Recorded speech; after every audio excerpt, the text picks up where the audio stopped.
किसी जंगल में बहुत सारी चींटियां रहती थी। वो चींटियां हरी भरी घास में दिन भर खेला कूदा करती थी। उस जंगल में एक बकरी रोज आती थी और घास चर कर चली जाती थी, जिससे चींटियों को बहुत तकलीफ होती थी। अरे वाह, यहाँ तो कितनी सुंदर हरी भरी घास है। इस घास को खाने में बड़ा मजा आएगा। भागो भागो, घास काटने वाली चुड़ैल आ गई। अपनी अपनी जान बचाओ सारी चींटियां। उस भेड़ ने घास चढ़ना शुरू किया और लगभग पूरी घास खा गई, जिससे बहुत सारी चींटियां मर गई। तभी उनमें से चींटियों की सरदार उस बकरी से बोली, तुमने हमारा खानदान मिटा दिया। अब तुम्हारे हर जन्म में घास काटने वाली आदत कभी नहीं जाएगी। उस बकरी ने अगला जन्म इंसान के रूप में लिया। वो आदित्य की बेटी के रूप में पैदा हुई, जिसका नाम नैना रखा गया। नैना की माँ ब्यूटिशियन थी, इसलिए नैना भी बचपन से ही मेकअप का सारा काम जानने लगी। लेकिन उसे सबसे ज्यादा वैक्सिंग करने का शौक था। वो जहाँ पर भी लोगों के बाल देखती, वैसे ही उनकी वैक्सिंग कर देती, क्योंकि पिछले जन्म में उसकी घास को जमीन से उखाड़कर खा जाने की आदत थी। इसी वजह से इस जन्म में वो घास तो उखाड़ नहीं सकती, इसलिए जहाँ भी लोगों के बाल देखती, वो वैक्सिंग के जरिए उखाड़ लेती। अरे चिंटू, इधर आओ। तुम्हारे हाथों पर देखो कितने ज्यादा बाल हो गए। लाओ, मैं इनकी वैक्सिंग कर देती हूँ। नैना ने उस 10 साल के लड़के की वैक्सिंग कर दी। लड़के को बहुत दर्द हुआ और वो चिल्लाता हुआ अपने घर भागा। धीरे धीरे नैना बड़ी हो गई और उसकी शादी कर दी गई। सुहाग रात वाले दिन उसका पति अखिलेश उसके कमरे में आया और उसके करीब बैठ गया। अरे, आपने अभी तक अपनी शादी की शेरवानी पहन रखी है, इसे उतार दीजिए। अखिलेश ने जैसे ही अपनी शेरवानी उतारी, वैसे ही वो टी शर्ट में आ गया। तभी नैना की नजर उसकी बॉडी पर पड़ी। उसने देखा कि उसके हाथों में, पैरों में बहुत बड़े बड़े बाल हैं, जिसे देखकर वो घबरा गई। अरे बाप रे, आपके शरीर में तो कितने ज्यादा बाल हैं। अरे, मैं एक मर्द हूँ और जिस मर्द के शरीर पर बाल नहीं, वो मर्द ही नहीं। ये सब फिल्मी बातें करना बंद करो अखिलेश। मुझे तुम्हारे शरीर पर इतना बड़ा जंगल पसंद नहीं है। हमारी सुहागरात अब तभी मनेगी जब ये बाल गायब हो जाएंगे। अरे, इतनी जल्दी वैक्सिंग कहाँ कराने जाऊँ मैं? अरे, उसकी फिक्र तुम क्यों करते हो मेरी जान। मेरे पास सारा सामान है, मैं अभी तुम्हारी वैक्सिंग कर देती हूँ। नैना ने उसी वक्त अपने पति अखिलेश की वैक्सिंग कर दी। वैक्सिंग कराते हुए अखिलेश को बहुत जोर जोर से दर्द हो रहा था, लेकिन किसी तरह वो अपने दर्द को छुपाए हुए था। यार नैना, लड़कों के पूरे शरीर की वैक्सिंग मैंने पहली बार सुनी है। लड़कों के बाल बहुत टफ होते हैं, हमें वैक्सिंग कराने में बहुत दर्द होता है। मुझे घिन आती है बालों से। मैं जहाँ भी घास जैसे बाल देखती हूँ ना, मुझे उन्हें उखाड़ फेंकने का मन करने लगता है। अगले दिन उसकी सास ने नैना से कहा, अरे बहू, आज मेरी कुछ स्कूल की सहेलियां तुझसे मिलने आने वाली हैं।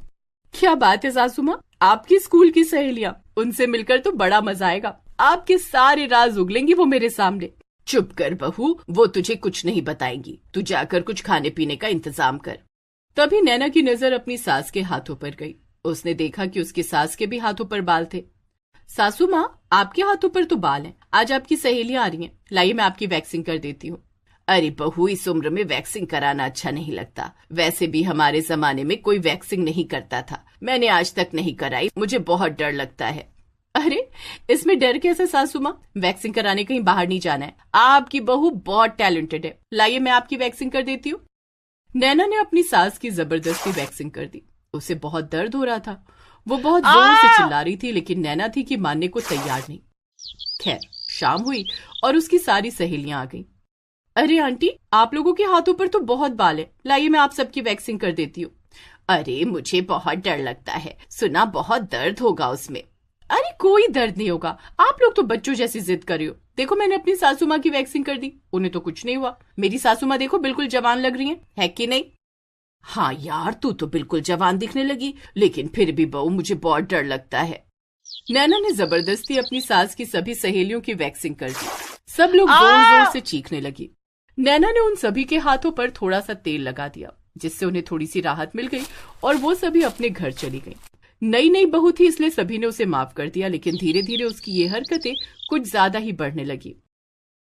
अखिलेश बेटा, बहू को थोड़ा बाहर कहीं घुमा ला, लगता है इसका दिमाग खराब हो गया है। क्यों माँ, ऐसा क्या किया नैना ने? वो जब भी किसी के शरीर पर बाल देखती है, सबकी वैक्सिंग कर देती है, भले ही वो परमिशन दे या ना दे। क्या बात कर रही हो माँ, वो तो हर हफ्ते मेरा भी वैक्सिंग कर देती है। जैसे ही मेरे बाल बड़े हो जाते हैं, वैसे ही मेरे बाल नोच डालती है, वैक्सिंग कर डालती है। और ठीक है, मैं उसे कहीं बाहर घुमा कर लाता हूँ, शायद उसके दिमाग में कोई प्रॉब्लम है। अखिलेश नैना को लेकर काशी विश्वनाथ चला गया। उसने सोचा कि वहाँ जाकर उसका मन शांत हो जाएगा। नैना, ये देखो, गंगा नदी है। यहाँ पर बड़े बड़े संत महात्मा रहते हैं। कहते हैं यहाँ पर जो भी मरता है उसे स्वर्ग मिलता है, सीधा वो मोक्ष को प्राप्त हो जाता है। अच्छा, ऐसा भी होता है यहाँ? तभी उसकी नजर कुछ बाबाओं पर गई। वो सभी बाबा अपने शरीर पर भस्म लगाए हुए थे। उनका पूरा बदन खुला हुआ था। उनके पूरे शरीर पर बहुत बड़े बड़े बाल थे, जिन्हें देखकर नैना का दिमाग खराब हो गया। अखिलेश, वो बाबा कौन है? मुझे उनसे मिलना है। हाँ हाँ, क्यों नहीं, चलो मैं बाबा से मिलवाता हूँ। अखिलेश नैना को लेकर उन बाबा के पास चला गया। उन लोगों ने बाबा से बातचीत की। बाबा ने उन दोनों को आशीर्वाद दिया। तभी अचानक नैना ने अखिलेश से कहा, अखिलेश, आप मेरे लिए दौड़कर पानी ले आओ, मुझे बहुत तेज प्यास लगी है। तब तक मैं बाबा से बातचीत करती हूँ। ठीक है, लेकिन कहीं जाना मत। हाँ। इतना कहकर अखिलेश वहां से पानी लेने चला गया। नैना बार बार उन बाबा को घूर कर देख रही थी, क्योंकि उनके पूरे शरीर पर बाल थे। बाबा, मुझे लगता है आपकी उम्र अभी ज्यादा नहीं है, आप अभी नए सन्यासी हो। हाँ, मैं अभी अभी सन्यासी बना हूँ। मेरी उम्र अभी मात्र 30 साल है। आपके शरीर पर बहुत बड़े बड़े बाल हैं। लाइए, मैं आपके पूरे बाल साफ कर देती हूँ। आप हीरे की तरह चमकने लगेंगे, ये मेरी गारंटी है। किसी तरह नैना ने बाबा को मना लिया और उसने उन बाबा के पूरे शरीर की वैक्सिंग कर डाली। अब बाबा ऊपर से नीचे तक चिकने हो गए। अखिलेश जब तक लौट कर आया तो बाबा को देखकर हैरान हो गया। अरे नैना, बाबा कहाँ चले गए? और ये अंग्रेज के साथ क्यों बैठी हो तुम? अरे ये सामने बैठे तो हैं बाबा। ये कोई अंग्रेज नहीं है, ये वही बाबा है। मैंने इनकी वैक्सिंग कर दी, देखो कितने अच्छे लग रहे हैं। हैं? नैना, ये तुमने क्या किया? तुमने इनका भी वैक्सिंग कर दिया? बाबा, इसे माफ कर देना।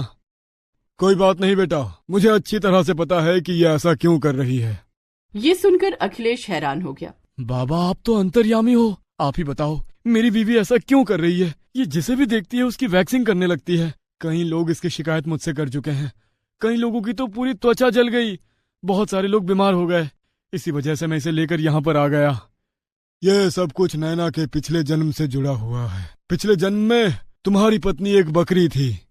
ये क्या कह रहे हैं बाबा?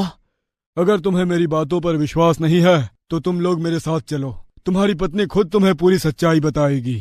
अखिलेश और नैना बाबा के साथ पीछे पीछे चलने लगे। धीरे धीरे वो दोनों उसी जंगल में पहुंच गए, जिस जंगल में पिछले जन्म में नैना एक बकरी थी और घास चरा करती थी। वहां पहुंचते ही बाबा ने नैना के सिर पर हाथ रखा। नैना को अपना पिछला जन्म तुरंत याद आ गया।